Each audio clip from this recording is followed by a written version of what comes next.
Everyone, আজকে বানাবো আলুর পরোটা। তো চলো আমি কি করে আলুর পরোটা বানাই তোমাদের সাথে সেটাই শেয়ার করবো আজকে। তো প্রথমেই আমি এখানে কিছু আলুকে ছুলে নিয়েছি, তারপর ধুয়ে নিয়ে সেটাকে প্রেসার কুকারে 4টে সিটি মেরে নেব। তার আগে প্রেসার কুকারে জলটা একটু গরম করে নিয়ে আলুগুলো দিয়ে তাতে কিছুটা নুন দিয়ে দেবো যাতে আলুগুলো ভালো করে সিদ্ধ হয়। আমি 4টে সিটি দিয়েছি এখানে। আর তারপর প্রেসার কুকারের ঢাকনাটা লক করে দেব।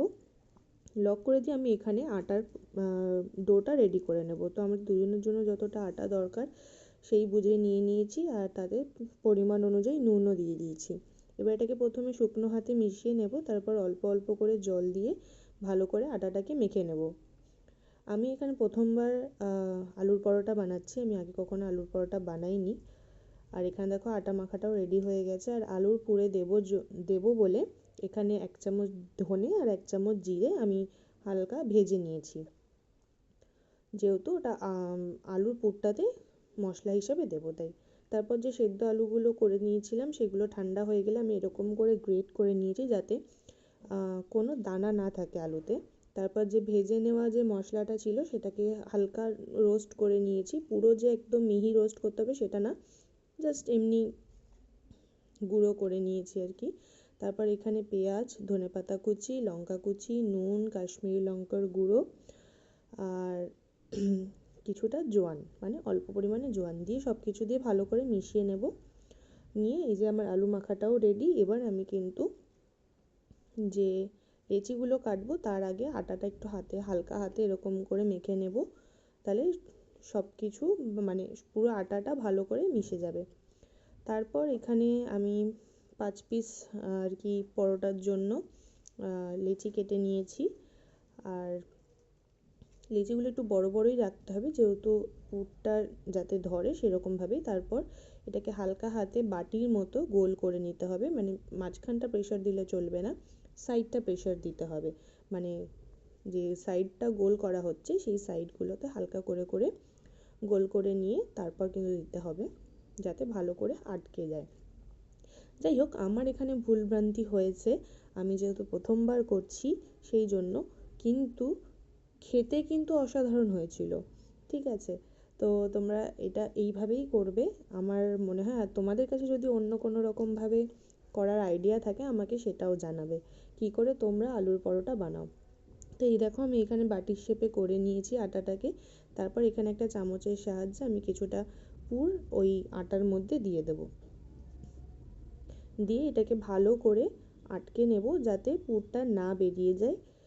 কিন্তু আমি সেভাবেই আটকেছিলাম, তারপরেও হয়তো কোনো কারণে আমি যখন বেলতে গেছি তখন কিন্তু আমার একটু একটু বেরিয়েই গেছিলো।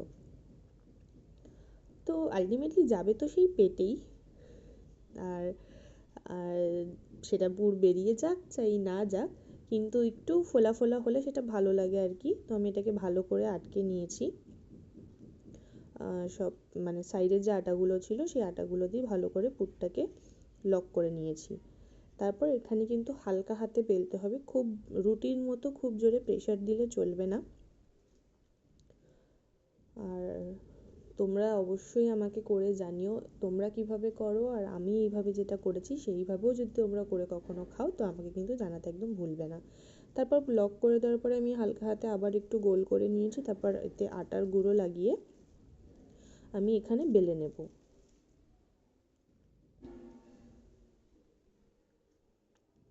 তো আমি আমার জন্য 2টো পরোটা ভেজে নিয়েছিলাম, শুভম যেহেতু বাড়িতে নেই সেই জন্য আমি ওরটা রেখে দিয়েছি, ও বাড়িতে আসলে ওকে বানিয়ে দেবো। আমি তো লাঞ্চে এটাই খেয়েছি আজকে, আর দারুণ লেগেছিলো। আমি যেহেতু ডায়েট করি তো সেই জন্য আমি ভেবেছিলাম যে একটাই খাবো, কিন্তু এতটা সুন্দর হয়েছিল যে আমি 2টোই খেয়ে ফেলেছিলাম। তো যাই হোক, এখানে দেখো আমি এখানে হালকা হাতে কিন্তু বেলে নিয়েছি, তারপরে আরেকটাও দেখিয়ে দিচ্ছি ঠিক একইভাবে বাটির শেপ দিয়ে নেব আটার গুলিটাকে। মাঝখানটা কিন্তু প্রেশার দিলে চলবে না, মাঝখানটা প্রেশার দিলে কিন্তু মাঝখান থেকেই আলুর পুরটা একদম বেরিয়ে যাবে।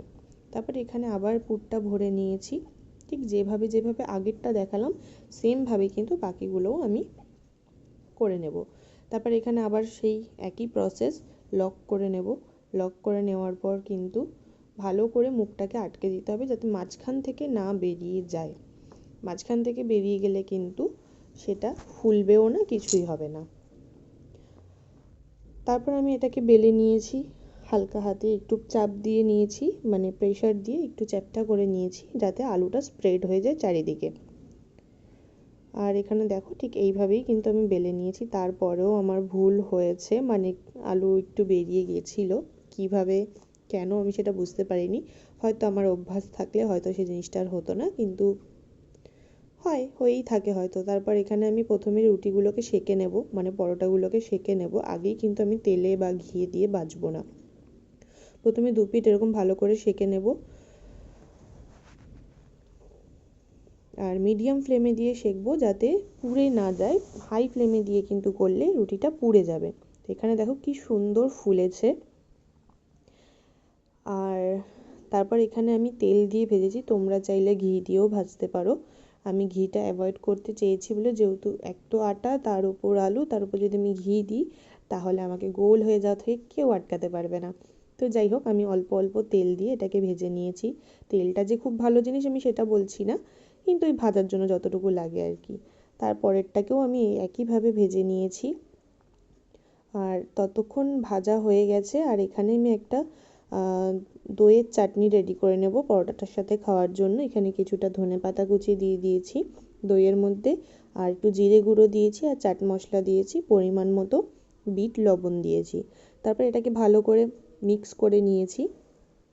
আর এই আলুর পরোটা কিন্তু যে কোনো আচার বা এই দইয়ের সাথে খেতে কিন্তু অসাধারণ লাগবে। আর তোমরা দইটার মধ্যে চিনিও দিতে পারো, আমি চিনিটা অ্যাভয়েড করছি দেখে আমি চিনি এখানে দিইনি। আর এই যে দেখো আমার খাবার কিন্তু রেডি, আর দেখতে কতটা সুন্দর লাগছে। এবার চলো খাওয়ার পালা। তো খেয়ে বলি কেমন হয়েছে। প্রথমেই বলি যে খেয়ে তো আমি নিজেই ফিদা হয়ে গেছি। আমি আগেই বলেছি যেখানে আমার একটা খাওয়ার কথা সেখানে আমি দুটোই খেয়ে ফেলেছি। আর এই যে ভেতরে দেখো পুরটা কি সুন্দরভাবে একদম চারিদিকে মিশে গেছে।